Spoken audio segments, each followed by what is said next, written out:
इस दुनिया में अगर कोई चीज हमारी जिंदगी के हर फैसले पर असर डालती है तो वो है हमारी सोच।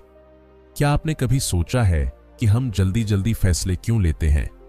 कभी कभी बिना सोचे कुछ बोल देते हैं या कोई काम कर बैठते हैं और बाद में सोचते हैं, यार मैंने ऐसा क्यों किया? असल में हमारा दिमाग दो तरीकों से काम करता है, एक तेज और एक धीमा। तेज वाला तुरंत जवाब देता है और धीमा वाला सोच समझ कर चलता है। डेनियल कानेमन की ये बेस्ट सेलिंग किताब थिंकिंग फास्ट एंड स्लो हमें यही समझाती है कि हम सोचते कैसे हैं, कहां गड़बड़ करते हैं और कैसे बेहतर निर्णय ले सकते हैं। इस वीडियो में हम आपको हर चैप्टर का सार आसान भाषा में बताएंगे, ऐसा कि जिसे आपने पहले कभी नहीं सुना होगा। तो तैयार हो जाइए अपने दिमाग की दुनिया को थोड़ा गहराई से जानने के लिए। चलिए शुरू करते हैं थिंकिंग फास्ट एंड स्लो की अनोखी यात्रा। अध्याय 1, the characters of the story. हमारा दिमाग दो तरीकों से सोचता है, सिस्टम 1 और सिस्टम 2। सिस्टम 1 बहुत तेज, स्वाभाविक और बिना सोचे समझे काम करता है, जैसे किसी का चेहरा देखकर उसके गुस्से को पहचान लेना या अचानक किसी आवाज की ओर ध्यान जाना। यह सब सिस्टम 1 का काम है। दूसरी ओर सिस्टम 2 धीरे काम करता है पर सोच समझकर करता है। जब हमें कोई कठिन सवाल हल करना होता है, जैसे 17 गुणा 24, तब सिस्टम 2 सक्रिय होता है। सिस्टम 1 हमें तुरंत फैसले लेने में मदद करता है, पर कई बार यह हमें गलत दिशा में भी ले जाता है। सिस्टम 2 सोचने, जांचने और सही निर्णय लेने के लिए जिम्मेदार है, पर यह थोड़ा सुस्त होता है और तभी काम करता है जब जरूरी हो। यह अध्याय हमें यह समझाता है कि हमारी अधिकतर सोच अपने आप होती है और हमें यह जानना जरूरी है कि कब तेज सोच पर भरोसा करें और कब धीमे और सोच समझकर काम लेना चाहिए। अध्याय 2, अटेंशन एंड एफर्ट। इस अध्याय में बताया गया है कि हमारा दिमाग सीमित ध्यान और ऊर्जा के साथ काम करता है। जब हम कोई आसान काम करते हैं, जैसे धीरे धीरे चलना या बातचीत करना, तो ज्यादा मेहनत नहीं लगती। पर जैसे ही कोई कठिन कार्य सामने आता है, जैसे मन में जोड़ घटाना या कोई ध्यान मांगने वाली समस्या हल करना, तो सिस्टम 2 सक्रिय हो जाता है और ज्यादा मानसिक ऊर्जा लगती है। जब हम किसी चीज पर पूरा ध्यान लगाते हैं, तब शरीर भी प्रतिक्रिया करता है। दिल की धड़कन तेज हो जाती है, सांसें गहरी हो जाती हैं और आंख की पुतलियां फैल जाती हैं। लेखक ने यह भी बताया कि कैसे कठिन काम करते हुए हम दूसरी चीजें नोटिस नहीं कर पाते, जैसे किसी तेज आवाज या दृश्य को नजरअंदाज कर देना।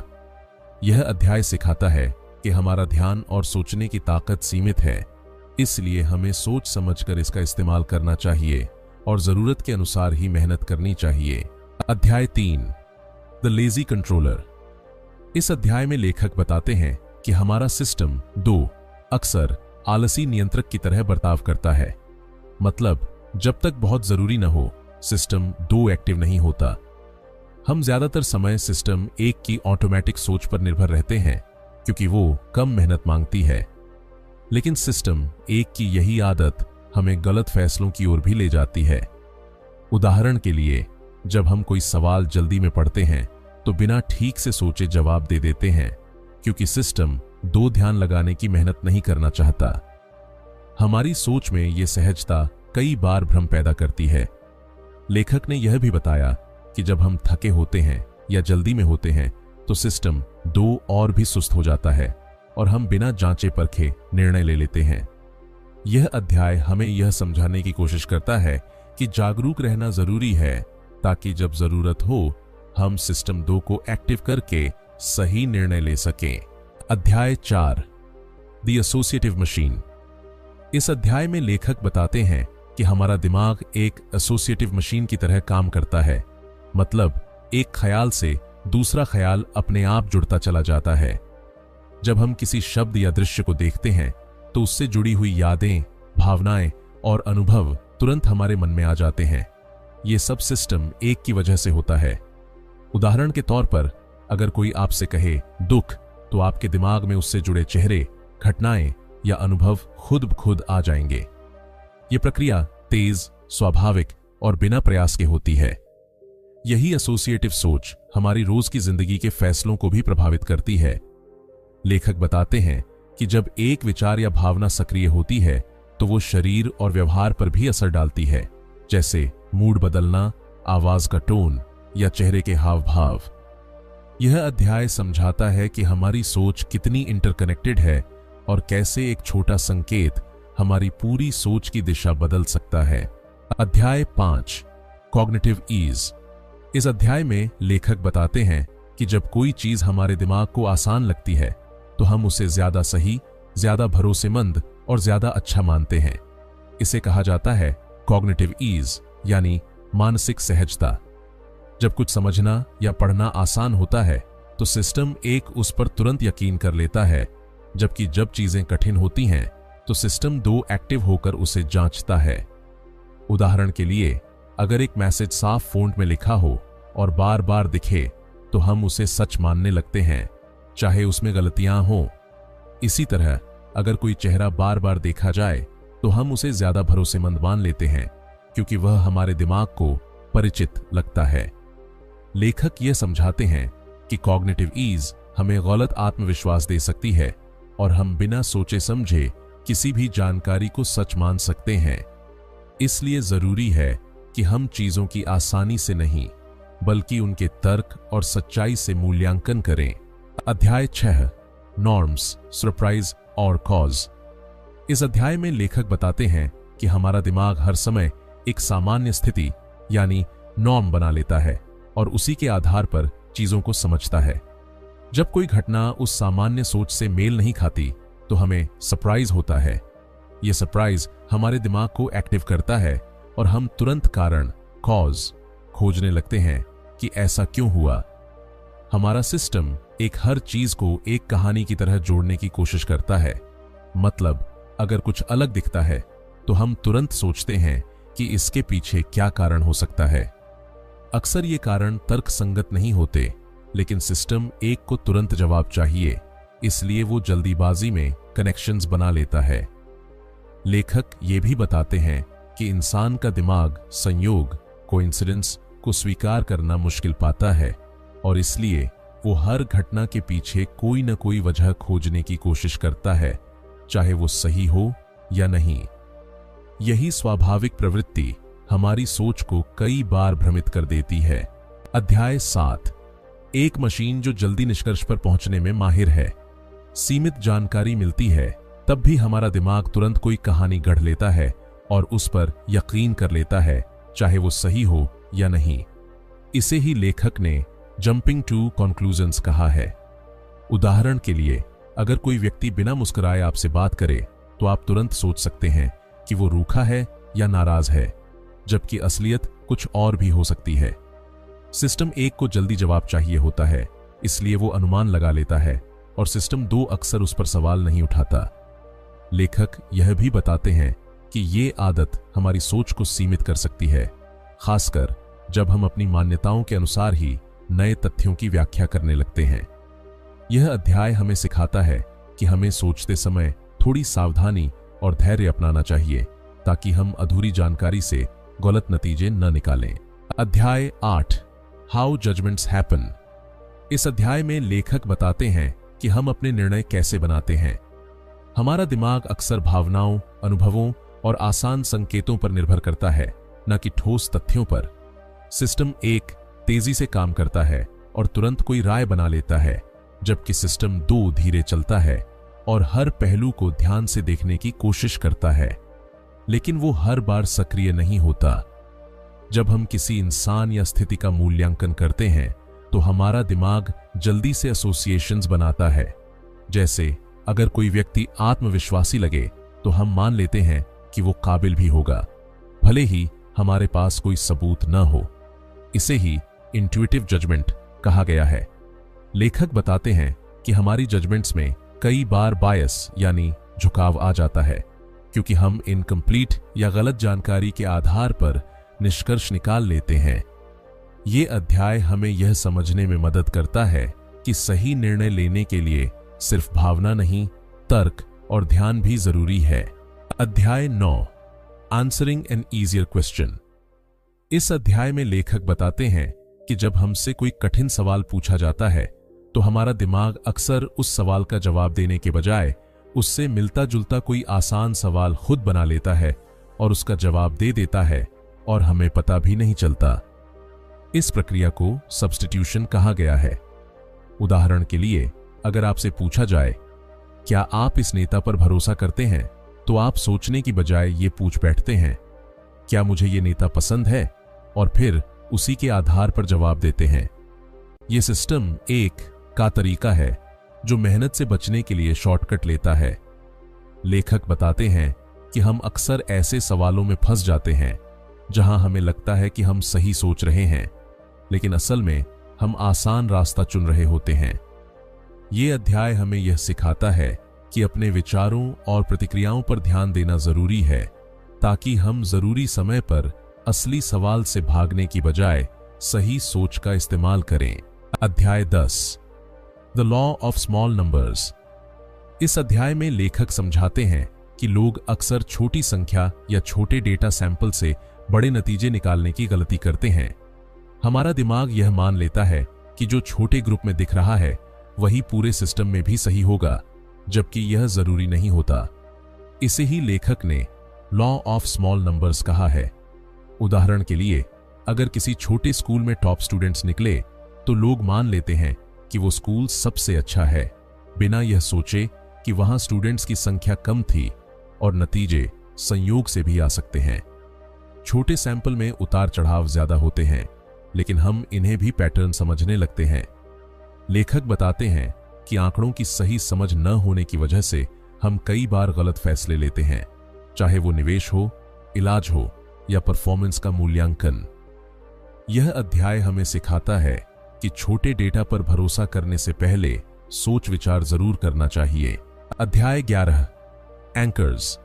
इस अध्याय में लेखक बताते हैं कि कैसे कोई भी संख्या या जानकारी जो हमें पहले दी जाती है हमारी सोच और निर्णय पर गहरा असर डालती है। इसे ही एंकरिंग इफेक्ट कहा जाता है। हमारा दिमाग उस शुरुआती जानकारी को एक एंकर की तरह पकड़ लेता है और उसी के आसपास सोचने लगता है, चाहे वो जानकारी सही हो या नहीं। उदाहरण के लिए, अगर आपसे पहले पूछा जाए कि गांधी जी की मृत्यु 144 साल की उम्र में हुई थी या नहीं, और फिर पूछा जाए कि उनकी मृत्यु किस उम्र में हुई, तो आपका जवाब उस पहले नंबर के आसपास झुका हुआ होगा, भले ही आपको पता हो कि वो गलत था। लेखक ने यह भी बताया कि यह प्रभाव तब और मजबूत हो जाता है जब वो संख्या आपके मन में कुछ भावनात्मक प्रतिक्रिया पैदा करती है या अगर वो आपकी सोच से जुड़ जाती है। यह अध्याय हमें सतर्क करता है कि जब भी कोई संख्या या शुरुआती जानकारी दी जाए तो हमें सोच समझकर उससे प्रभावित होने से बचना चाहिए। अध्याय 12, द साइंस ऑफ अवेलेबिलिटी। इस अध्याय में लेखक बताते हैं कि हम जो निर्णय लेते हैं या राय बनाते हैं वो अक्सर इस पर निर्भर करता है कि हमारे दिमाग में कौन सी जानकारी आसानी से उपलब्ध है। इसे ही अवेलेबिलिटी ह्यूरिस्टिक कहा जाता है। मतलब, जो चीजें हमें जल्दी याद आ जाती हैं या हाल ही में हमने देखी सुनी होती हैं, उनका असर हमारे सोचने के तरीके पर ज्यादा होता है। उदाहरण के लिए, अगर आपने हाल ही में किसी विमान दुर्घटना की खबर देखी है तो आप सोच सकते हैं कि हवाई यात्रा बहुत खतरनाक है, जबकि आंकड़ों के हिसाब से वो सुरक्षित होती है। लेकिन क्योंकि वो जानकारी ताजा है और दिमाग में जल्दी आती है, तो हम उसे ज्यादा महत्व दे देते हैं। लेखक ये भी बताते हैं कि मीडिया, पर्सनल अनुभव और डर जैसी भावनाएं हमारी याददाश्त को प्रभावित करती हैं। यह अध्याय हमें सिखाता है कि हमें अपने निर्णय तथ्यों और तर्क पर आधारित रखने चाहिए, न कि सिर्फ उस जानकारी पर जो दिमाग में सबसे पहले आए। अध्याय 13, अवेलेबिलिटी, इमोशन एंड रिस्क। इस अध्याय में लेखक बताते हैं कि हमारी भावनाएं और जो जानकारी हमारे दिमाग में आसानी से आती है वो हमारे जोखिम यानी रिस्क से जुड़े निर्णयों को बहुत प्रभावित करती हैं। जब कोई घटना भावनात्मक रूप से हमें ज्यादा प्रभावित करती है, जैसे दुर्घटना, आतंकवादी हमला या बीमारी, तो हम उसे ज्यादा खतरनाक मान लेते हैं, भले ही उसका वास्तविक खतरा कम हो। उदाहरण के लिए, अगर टीवी पर लगातार किसी वायरस के बारे में खबरें दिख रही हैं तो लोग जरूरत से ज्यादा डरने लगते हैं, जबकि वही लोग रोजमर्रा की सड़कों पर होने वाले हादसों को सामान्य मानते हैं, क्योंकि वो भावनात्मक रूप से उतने प्रभावी नहीं होते। लेखक बताते हैं कि जब भावना तेज होती है तो हमारा सिस्टम 1 तुरंत प्रतिक्रिया देता है और सिस्टम 2 उस भावना को जांचे बिना मान लेता है। यह अध्याय हमें सिखाता है कि जोखिम से जुड़े निर्णय लेते समय भावनाओं की बजाय आंकड़ों और तर्क पर ज्यादा भरोसा करना चाहिए। अध्याय 14 टॉम डब्ल्यूज स्पेशलिटी। इस अध्याय में लेखक एक काल्पनिक पात्र टॉम का जिक्र करते हैं और ये बताते हैं कि लोग अक्सर किसी इंसान की पर्सनैलिटी के आधार पर उसके पेशे का अनुमान लगाते हैं, जबकि आंकड़ों की अनदेखी कर देते हैं। उदाहरण के तौर पर अगर टॉम को एक शांत, अकेले रहने वाला और सिस्टमेटिक इंसान बताया जाए तो लोग तुरंत मान लेते हैं कि वो लाइब्रेरियन होगा, जबकि ये नहीं सोचते कि समाज में लाइब्रेरियंस की संख्या बहुत कम है। लेखक इसे रिप्रेजेंटेटिवनेस ह्यूरिस्टिक कहते हैं, मतलब हम किसी इंसान को उस वर्ग से जोड़ते हैं जिसमें उसका व्यवहार या व्यक्तित्व फिट बैठता है, भले ही उस वर्ग की संभावना कम हो। हम सांख्यिकीय बेस रेट्स को नजरअंदाज कर देते हैं और अपनी धारणाओं को ज्यादा महत्व देते हैं। यह अध्याय हमें यह सिखाता है कि किसी निर्णय या अनुमान में केवल इंसान के व्यवहार नहीं, बल्कि आंकड़ों और संभावनाओं को भी ध्यान में रखना जरूरी है। अध्याय 15 लिंडा, लेस इज मोर। इस अध्याय में लेखक एक प्रसिद्ध उदाहरण लिंडा प्रॉब्लम के जरिए यह समझाते हैं कि लोग कैसे तर्क की बजाय अपनी धारणा पर भरोसा करते हैं। कहानी कुछ यूं है। लिंडा एक तेज तर्रार, स्वतंत्र विचारों वाली महिला है जो सामाजिक न्याय के मुद्दों में सक्रिय रहती है। जब लोगों से पूछा गया कि क्या लिंडा सिर्फ बैंक में काम करती है या बैंक में काम करने के साथ साथ नारीवादी भी है, तो ज्यादातर लोगों ने दूसरा विकल्प चुना। लेकिन यह तर्क के खिलाफ है, क्योंकि दो घटनाओं का मिलाजुला होना, बैंक क्लर्क और नारीवादी, हमेशा अकेली घटना सिर्फ बैंक क्लर्क से कम संभावित होता है। इसे कंजंक्शन फैलेसी कहा जाता है। हमारा सिस्टम एक जल्दीबाजी में एक कहानी बना लेता है और उसे सच मान लेता है, जबकि सिस्टम 2 उस पर ध्यान नहीं देता। यह अध्याय हमें सिखाता है कि हमें अपनी सोच में तर्क को प्राथमिकता देनी चाहिए, न कि केवल विश्वासों और कहानियों को। अध्याय 16 कॉजेज ट्रम्प स्टैटिस्टिक्स। इस अध्याय में लेखक बताते हैं कि हमारा दिमाग कहानियों और कारणों को आंकड़ों से ज्यादा महत्व देता है। जब हमें किसी घटना के पीछे एक स्पष्ट कारण दिखता है तो हम आंकड़ों को नजरअंदाज कर देते हैं, भले ही वो कारण असलियत में उतना मजबूत या सही न हो। हमारा सिस्टम एक घटनाओं को तर्कसंगत बनाने के लिए तुरंत कोई न कोई कारण गढ़ लेता है। उदाहरण के लिए, अगर किसी स्कूल की परफॉर्मेंस बहुत अच्छी है तो लोग तुरंत सोचते हैं कि वहां के टीचर्स बहुत बेहतरीन होंगे, जबकि यह नहीं देखते कि छोटी स्कूलों में वेरिएशन ज्यादा होता है और यह एक सांख्यिकीय संयोग भी हो सकता है। लेखक समझाते हैं कि इंसानों को कारणों की कहानी पसंद आती है क्योंकि वो समझने में आसान लगती है, जबकि आंकड़े ठंडे और जटिल लगते हैं। यह अध्याय हमें सिखाता है कि किसी भी निर्णय या विश्लेषण में सिर्फ कहानी पर नहीं, बल्कि आंकड़ों और लॉजिकल सोच पर भी भरोसा करना चाहिए। अध्याय 17 रिग्रेशन टू द मीन। इस अध्याय में लेखक रिग्रेशन टू द मीन यानी औसत की ओर लौटने की अवधारणा को समझाते हैं। इसका मतलब है कि अगर कोई प्रदर्शन असाधारण रूप से अच्छा या बुरा होता है तो अगली बार वो ज्यादातर सामान्य यानी औसत के करीब होता है, लेकिन लोग अक्सर इसे समझ नहीं पाते और इसे किसी कारण या सजा इनाम से जोड़कर देखते हैं।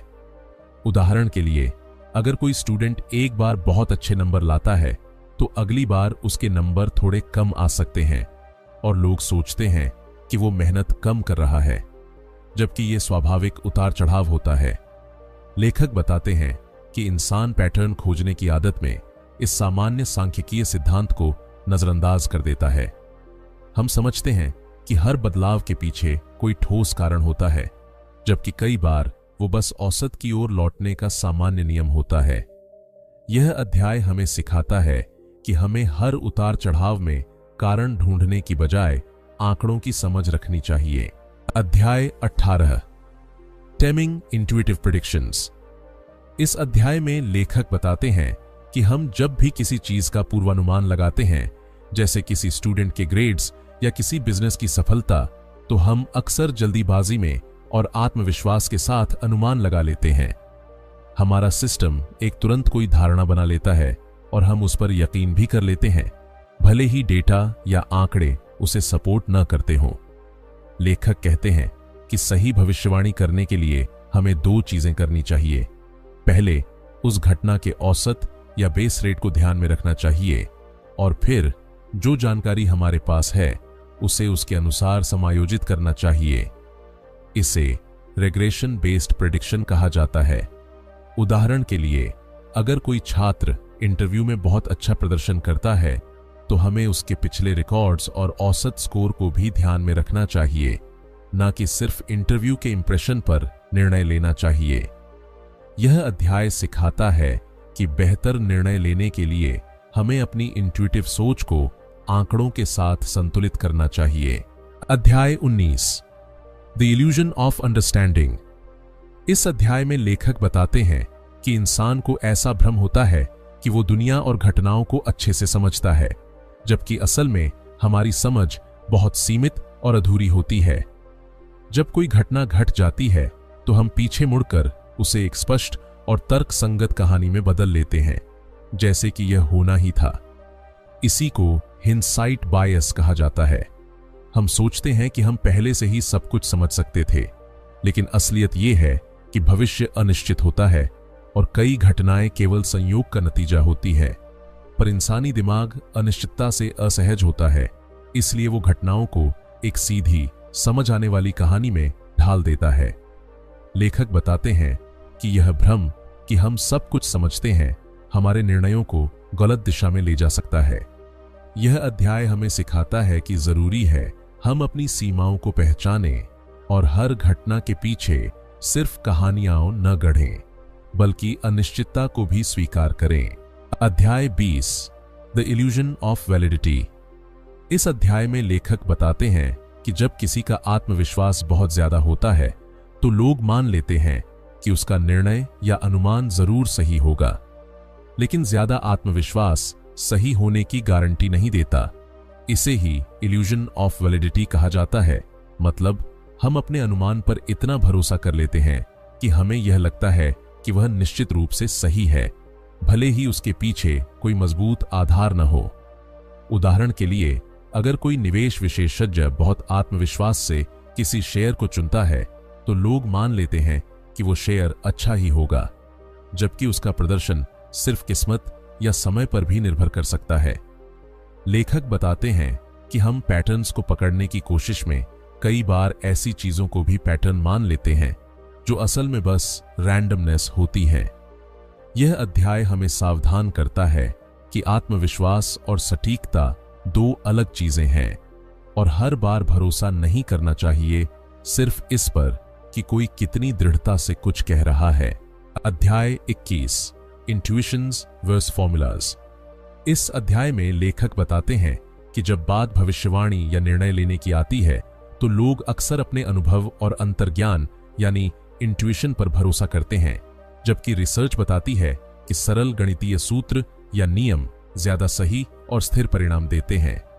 फिर भी लोग इन फॉर्मूलों को नजरअंदाज करते हैं क्योंकि उन्हें लगता है कि उनकी पर्सनल जजमेंट ज्यादा भरोसेमंद है। लेखक कई उदाहरण देते हैं जहां इंटरव्यू लेने वाले लोग अपनी इंस्टिंक्ट्स पर भरोसा करते हैं, लेकिन जब उनकी डिसीजंस को आंकड़ों से कंपेयर किया गया तो पता चला कि सरल स्कोरिंग सिस्टम्स ने ज्यादा सटीक अनुमान लगाए। हमें लगता है कि हम इंसान हैं और मशीनों या फॉर्मूलों से बेहतर सोच सकते हैं, लेकिन वास्तव में हमारा सिस्टम हमें अक्सर बायस्ड या अधूरी जानकारी पर आधारित निर्णय लेने पर मजबूर करता है। यह अध्याय हमें सिखाता है कि सही फैसले लेने के लिए इंट्यूशन के साथ साथ ऑब्जेक्टिविटी और डेटा पर आधारित नियमों का इस्तेमाल करना ज्यादा समझदारी है। अध्याय 22, एक्सपर्ट इंट्यूशन। जब तक हमें उस पर विश्वास करना चाहिए। इस अध्याय में लेखक बताते हैं कि हर स्थिति में एक्सपर्ट की इंट्यूशन, अनुभवजन्य समझ पर भरोसा नहीं किया जा सकता। लोग अक्सर मान लेते हैं कि जो व्यक्ति किसी क्षेत्र में अनुभवी है उसकी राय हमेशा सही होगी, लेकिन ऐसा जरूरी नहीं है। विशेषज्ञ की इंट्यूशन तभी भरोसेमंद होती है जब दो शर्तें पूरी हों। पहला, वातावरण स्थिर और प्रेडिक्टेबल होना चाहिए, और दूसरा, व्यक्ति को लगातार अभ्यास और फीडबैक मिल रहा हो। उदाहरण के लिए, एक शतरंज खिलाड़ी या अनुभवी डॉक्टर की इंट्यूशन अक्सर सही होती है क्योंकि उन्होंने हजारों बार पैटर्न्स देखे हैं और उनका नियमित मूल्यांकन हुआ है। लेकिन स्टॉक मार्केट जैसे अनिश्चित माहौल में, जहां पैटर्न जल्दी बदलते हैं और फीडबैक अस्पष्ट होता है, वहां एक्सपर्ट की राय भी गलत हो सकती है।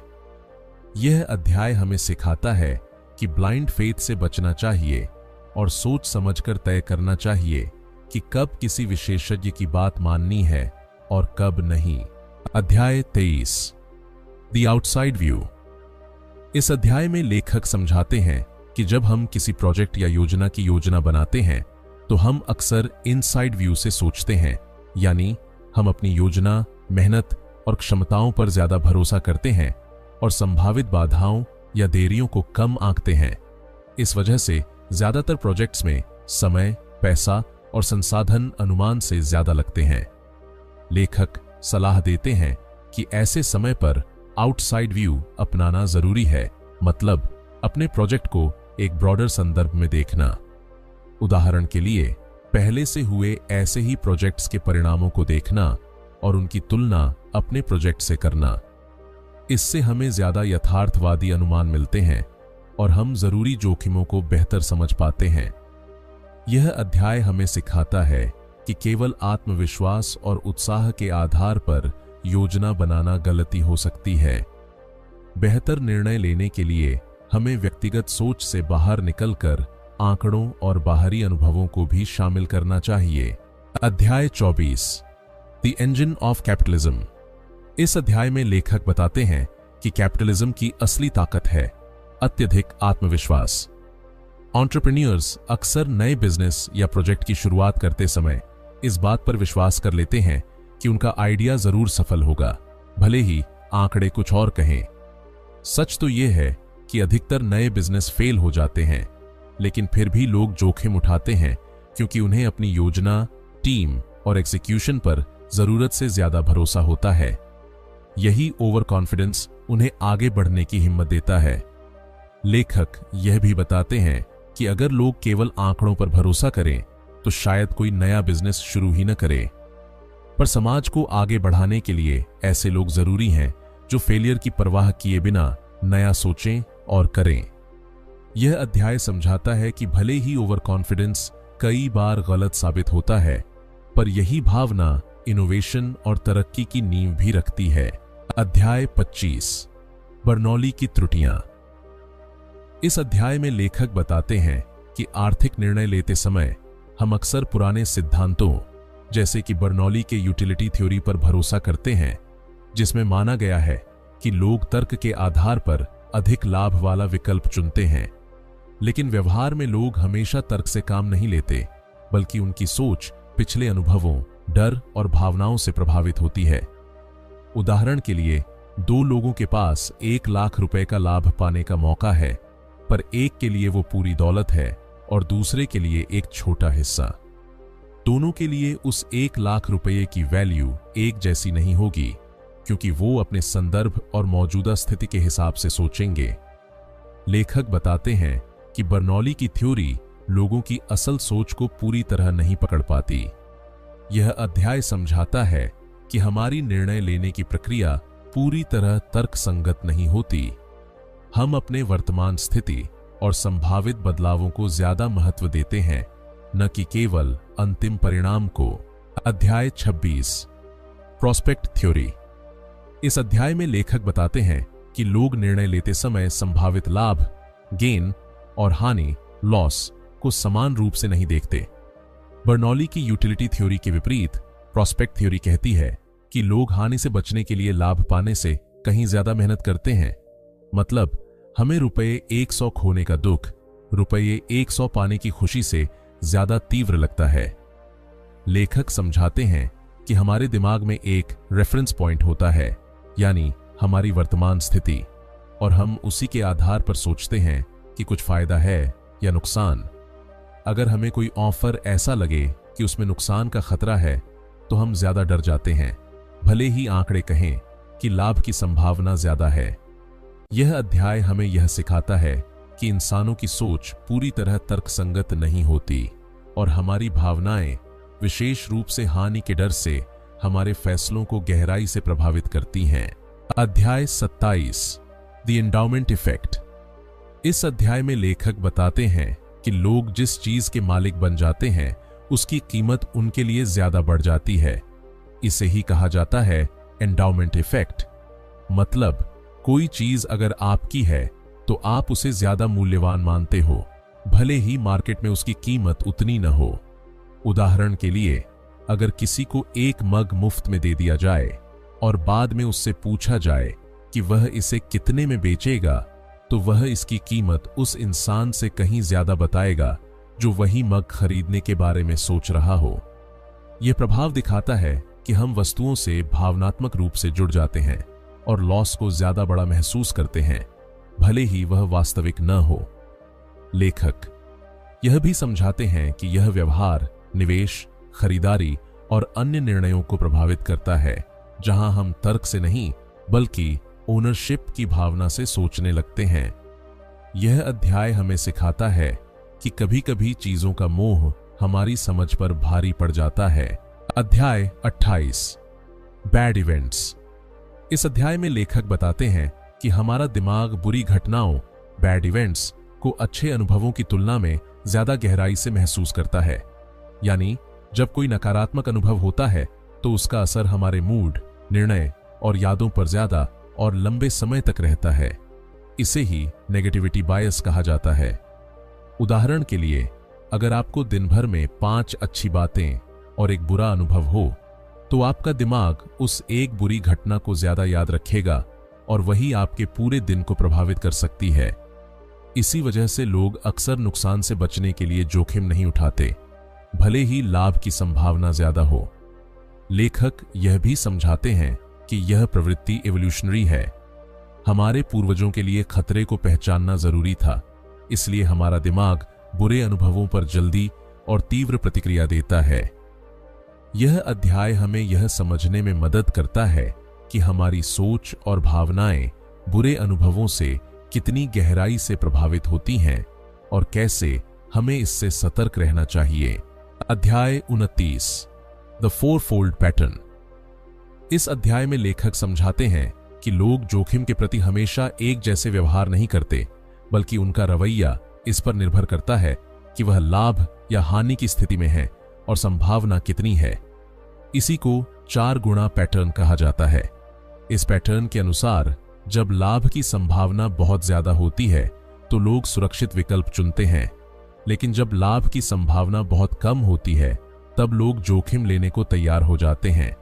वहीं हानि के मामले में अगर नुकसान लगभग तय है तो लोग जोखिम उठाकर उससे बचने की कोशिश करते हैं, लेकिन अगर नुकसान की संभावना बहुत कम है तो वे सुरक्षित विकल्प चुनते हैं। उदाहरण के लिए, लॉटरी में लोग कम संभावना के बावजूद टिकट खरीदते हैं क्योंकि संभावित लाभ बहुत बड़ा लगता है। यह अध्याय हमें यह सिखाता है कि हमारी सोच सिर्फ तर्क पर नहीं बल्कि भावनाओं और संभावना की हमारी धारणा पर आधारित होती है। अध्याय 30 रेयर इवेंट्स। इस अध्याय में लेखक बताते हैं कि लोग दुर्लभ घटनाओं को लेकर अक्सर या तो उन्हें बहुत ज्यादा महत्व देते हैं या पूरी तरह से नजरअंदाज कर देते हैं। जब कोई घटना असामान्य होती है, जैसे विमान दुर्घटना, लॉटरी जीतना या आतंकवादी हमला, तो हमारा दिमाग उसे ज्यादा ध्यान से याद रखता है और फिर वही जानकारी हमारे निर्णयों पर असर डालती है। लेखक बताते हैं कि दुर्लभ घटनाएं अगर जोरदार तरीके से प्रस्तुत की जाए, जैसे कि मीडिया में बार बार दिखाई जाए, तो हमारा सिस्टम उन्हें ज्यादा महत्वपूर्ण मान लेता है, भले ही उनकी वास्तविक संभावना बहुत कम हो। इसी वजह से लोग लॉटरी टिकट खरीदते हैं या फ्लाइट लेने से डरते हैं, जबकि आंकड़े कुछ और कहते हैं। यह अध्याय समझाता है कि दुर्लभ घटनाओं की हमारी सोच पर डिस्प्रोपोर्शनेट असर पड़ता है। सही निर्णय लेने के लिए हमें भावनाओं की जगह डेटा और संभावना की ठोस समझ पर ध्यान देना चाहिए। अध्याय 31, जोखिम नीतियां। इस अध्याय में लेखक बताते हैं कि जब हम जोखिम से जुड़े फैसले लेते हैं तो हम अक्सर हर स्थिति को अलग अलग देखकर निर्णय लेते हैं, जिसे संकृत फ्रेमिंग कहा जाता है। इस तरह सोचने से हम छोटे छोटे नुकसान से डरकर फायदे वाले बड़े फैसले भी टाल सकते हैं। लेखक सुझाव देते हैं कि हमें हर एक निर्णय को अलग न देखकर एक रिस्क पॉलिसी बनानी चाहिए, यानी एक बड़ा दृष्टिकोण अपनाना चाहिए। उदाहरण के लिए, अगर कोई निवेशक हर दिन अपने शेयर की कीमत देखकर प्रतिक्रिया देता है, तो वो बार बार छोटे घाटों से परेशान होकर गलत फैसले ले सकता है। लेकिन अगर वही व्यक्ति लंबी अवधि की नीति बनाए तो उसे बेहतर परिणाम मिल सकते हैं। यह अध्याय हमें यह सिखाता है कि हमें तात्कालिक भावनाओं के बजाय सोच समझकर दीर्घकालिक नीति बनाकर जोखिम से जुड़ी परिस्थितियों में निर्णय लेना चाहिए। इससे हमारी कंसिस्टेंसी और निर्णय की गुणवत्ता दोनों बेहतर होंगी। अध्याय 32, कीपिंग स्कोर। इस अध्याय में लेखक बताते हैं कि हम सभी लोग अपनी जिंदगी में मानसिक रूप से एक स्कोर बोर्ड बनाए रखते हैं, जिसमें हम लाभ हानि, जीत हार और उपलब्धियों का हिसाब रखते हैं। जब भी हमें कोई नुकसान होता है, चाहे वो पैसा हो, समय हो या आत्मसम्मान, तो हम उसे जल्द से जल्द पूरा करने की कोशिश करते हैं, भले ही उस प्रक्रिया में और नुकसान हो जाए। उदाहरण के लिए, अगर कोई व्यक्ति शेयर बाजार में नुकसान झेलता है तो वह जल्दबाजी में जोखिम भरे फैसले ले सकता है, सिर्फ इस सोच के साथ कि वह पिछली हानि को बराबर कर ले। इसी को loss aversion with score keeping कहा जाता है। लेखक यह भी समझाते हैं कि हम कभी कभी फायदे वाले निर्णय को भी इसलिए टालते हैं क्योंकि वह हमारे मानसिक स्कोर बोर्ड को संतुलित नहीं करता। यह अध्याय हमें सिखाता है कि जरूरी नहीं हर नुकसान की भरपाई तुरंत हो, और सही सोच के साथ ही हम लंबी दूरी में बेहतर निर्णय ले सकते हैं। अध्याय 33, रिवर्सल्स। इस अध्याय में लेखक बताते हैं कि इंसानों के निर्णय बहुत बार स्थिर नहीं होते, यानी हमारी पसंद, राय और निर्णय संदर्भ बदलने से बदल सकते हैं। इसे प्रेफरेंस रिवर्सल कहा जाता है। हम सोचते हैं कि हमारी पसंद एक जैसी रहेगी, लेकिन वास्तव में हमारे जवाब उस समय के प्रस्तुतिकरण पर निर्भर करते हैं। उदाहरण के लिए, जब किसी से पूछा जाए कि क्या वो एक निश्चित जोखिम वाला इनाम लेना चाहेगा, तो जवाब अलग हो सकता है, और वही सवाल अगर थोड़े अलग शब्दों में दोबारा पूछा जाए तो उसका उत्तर बदल सकता है। यह दर्शाता है कि हम कितने हद तक फ्रेमिंग इफेक्ट के शिकार होते हैं। लेखक बताते हैं कि यह अस्थिरता सिर्फ आम लोगों में नहीं बल्कि विशेषज्ञों में भी पाई जाती है। यह अध्याय हमें सिखाता है कि हमारे निर्णय हमेशा तर्क पर आधारित नहीं होते, और हमें अपने सोचने के तरीके को पहचान कर ज्यादा स्थिर और संतुलित निर्णय लेने की कोशिश करनी चाहिए। अध्याय 34, फ्रेम्स एंड रियलिटी।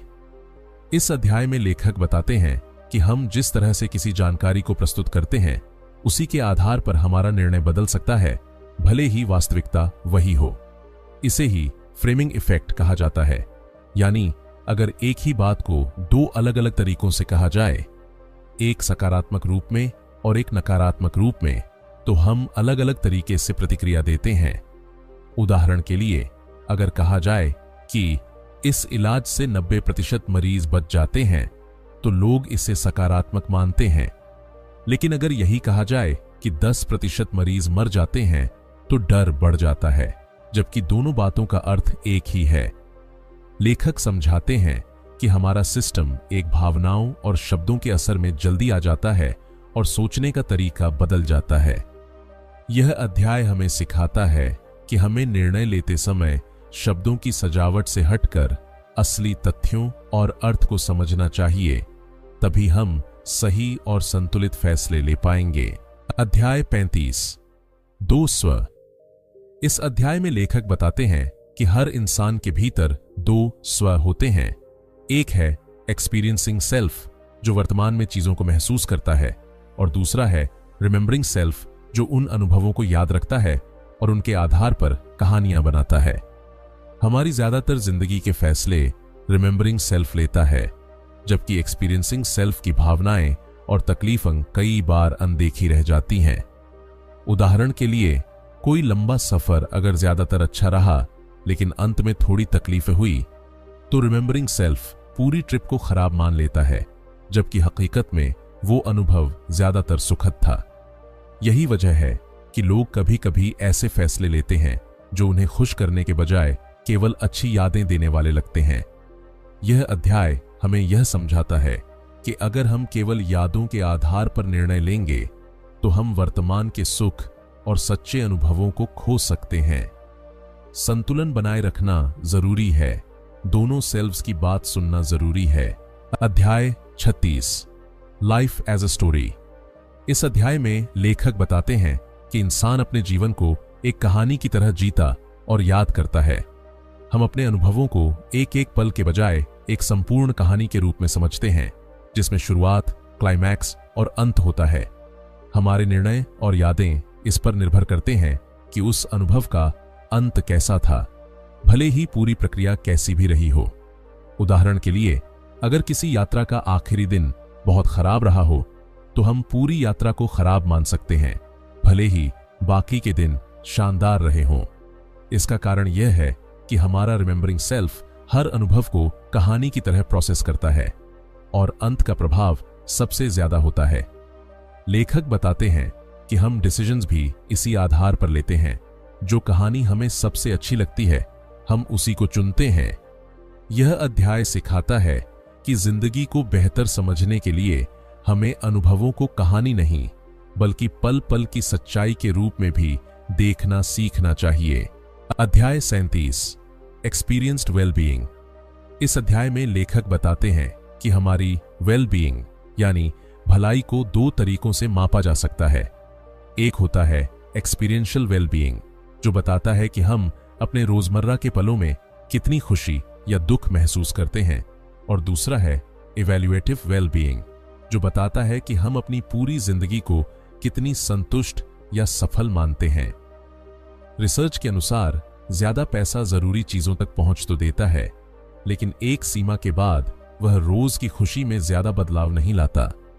उदाहरण के लिए, अगर कोई व्यक्ति 5 लाख रुपए सालाना से बढ़कर 15 लाख रुपए कमाने लगे, तो उसकी जिंदगी बेहतर लग सकती है, लेकिन उसका दिन प्रतिदिन का अनुभव उतना नहीं बदलता। लेखक यह भी बताते हैं कि समय का इस्तेमाल, सामाजिक संबंध और काम से संतुष्टि, ये सब हमारे एक्सपीरियंस्ड वेल-बीइंग को ज्यादा प्रभावित करते हैं। यह अध्याय हमें सिखाता है कि सच्ची खुशी बाहरी चीजों से नहीं, बल्कि हमारे अनुभव और रिश्तों की गुणवत्ता से आती है। अध्याय 38 थिंकिंग अबाउट लाइफ। इस अंतिम अध्याय में लेखक बताते हैं कि जब हम अपनी जिंदगी के बारे में सोचते हैं, तो ज्यादातर समय हमारा रिमेंबरिंग सेल्फ ही सक्रिय होता है, न कि एक्सपीरियंसिंग सेल्फ। यानी हम ये नहीं सोचते कि हर दिन कैसा बीता, बल्कि यह सोचते हैं कि कुल मिलाकर हमारी जिंदगी की कहानी कैसी रही है, सफल, असफल, रोमांचक या उबाऊ। हमारी यादें जिंदगी के कुछ खास मोड़ों, अनुभवों और अंत के आधार पर बनती हैं, और इन्हीं के आधार पर हम अपनी लाइफ को मूल्य देते हैं। इसी वजह से लोग कई बार दर्दनाक अनुभवों को दोहराते हैं, सिर्फ इसलिए कि उन्हें बाद में एक अर्थपूर्ण कहानी मिल जाए। लेखक सुझाव देते हैं कि अगर हम सच में खुशहाल जीवन जीना चाहते हैं, तो केवल यादों के हिसाब से नहीं, बल्कि हर दिन के अनुभवों को बेहतर बनाने की कोशिश करनी चाहिए। यह अध्याय हमें सिखाता है कि एक अच्छी जिंदगी वो है जो न केवल अच्छी लगती है, बल्कि जिसे जीते हुए भी अच्छा महसूस हो। Conclusion, thinking fast and slow. इस किताब के निष्कर्ष में लेखक बताते हैं कि हमारा दिमाग 2 सिस्टम्स में काम करता है। सिस्टम 1 जो तेज, सहज और बिना ज्यादा सोच विचार के निर्णय लेता है, और सिस्टम 2 जो धीमा, सोच समझकर और तर्कपूर्ण ढंग से काम करता है। जिंदगी के ज्यादातर निर्णय हम सिस्टम 1 से लेते हैं, जो कई बार शॉर्टकट्स और पूर्वाग्रहों पर आधारित होते हैं। लेखक ने यह भी बताया कि कैसे हमारी सोच सीमित जानकारी, फ्रेमिंग, भावना और कहानी के प्रभाव में रहती है। हम निर्णय करते समय अक्सर आंकड़ों और लॉजिक से ज्यादा भावनाओं और बायसीज पर भरोसा करते हैं। इस किताब का मकसद हमें यह सिखाना है कि हम अपनी सोच की कमजोरियों को समझें और जरूरत के समय सिस्टम 2 को एक्टिव करें। जब हम अवेयरनेस और सोच में संतुलन लाते हैं, तभी हम ज्यादा सही और समझदार निर्णय ले पाते हैं। यही समझ हमें एक बेहतर जीवन और समाज की ओर ले जाती है। तो दोस्तों, यही था थिंकिंग फास्ट एंड स्लो का सफर। सोच की गहराई, जल्दीबाजी के नुकसान और समझदारी से लिए गए फैसलों की एक शानदार झलक। अगर आपको ये वीडियो पसंद आया हो तो लाइक और शेयर जरूर करना, और हां, कमेंट में बताओ कि इस किताब से आपने क्या सीखा। ऐसी ही किताबों को आसान भाषा में समझने के लिए चैनल को सब्सक्राइब करना मत भूलना। मिलते हैं अगली किताब के साथ। तब तक सोचो, पर थोड़ा धीरे, थोड़ा समझदारी से।